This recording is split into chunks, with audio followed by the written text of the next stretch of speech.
кешірім достар, сіздермен қазақша шахмат арнасы жайында бүгін мен сіздерге ең жаман дебюттар мен ловушкаларды көрсететін боламын.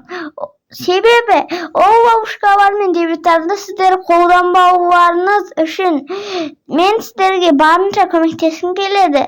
Осы дебюттарды ойнасаңыздар, сіздер қатты қателесесіздер. Бұл дебют мен ловушканы ойнасаңыздар, сіздер ұтылып қалуларыңыз мүмкін. Ал біз бастаймыз. Біздің бәріміз білетін детский мат.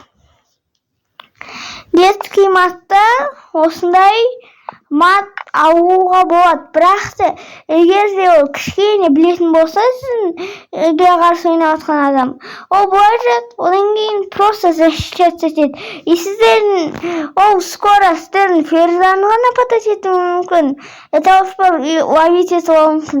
А во-вторых, сіздерде просто ходты просто так кетірдіңіз деуге де болады. Ал бұл өте жаман.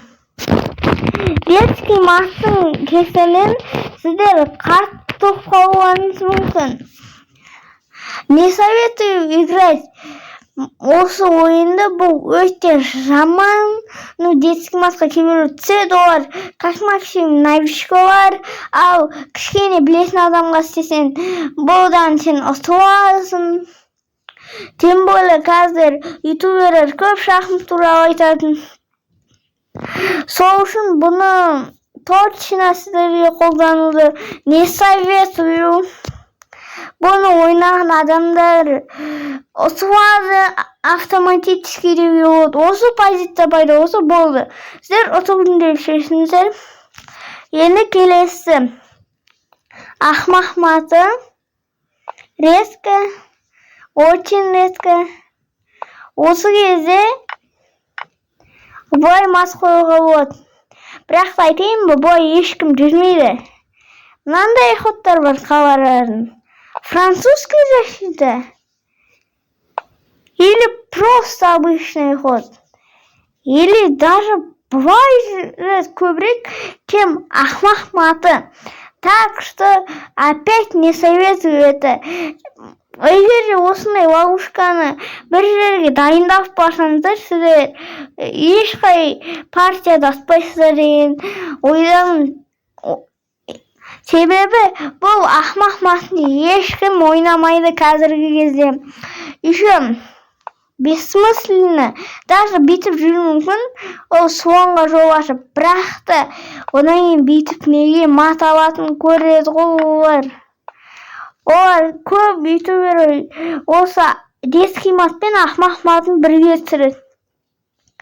Одан кейін келесі, мен бір ретте бір видео түсіргенмін, ең жаман дебют деген. Сол дебютті ойнаудың қажеті жоқ. Себебі дейді шах, былай жүрсе просто личное качество. Былай жүрсе шах,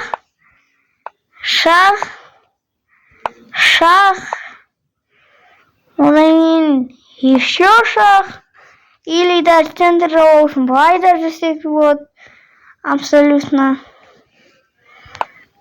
Былай жауы мүмкін. Потом мат. Все.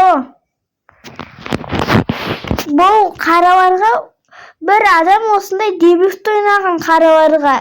И ол осы дебютті ойнап, мысалы, қараларға ұтылып қалды. И бірақ қараларға ойналған дебютті ойнаған кесірінен осылай мат алуға болады. Очень быстро. Сол үшін ни в коем случае қараларға осындай дебютті ойнамаңыздар. Барлықтарыңызға, көргендеріңізге осы видеоны алғысым шексіз. Егер де видеоны аса лайк басып, подписаться кнопкасын басып, ал егер де мен видеоларымды ыңғай көргілеріңіз келсе, өткізіп алмай колокольчикті басыңыздар. Ал егер де новый видеоның идеясын білсеңіздер, маған айтқыларыңыз келсе комментарийға жазуды ұмытпаңыздар. Сау болыңыздар.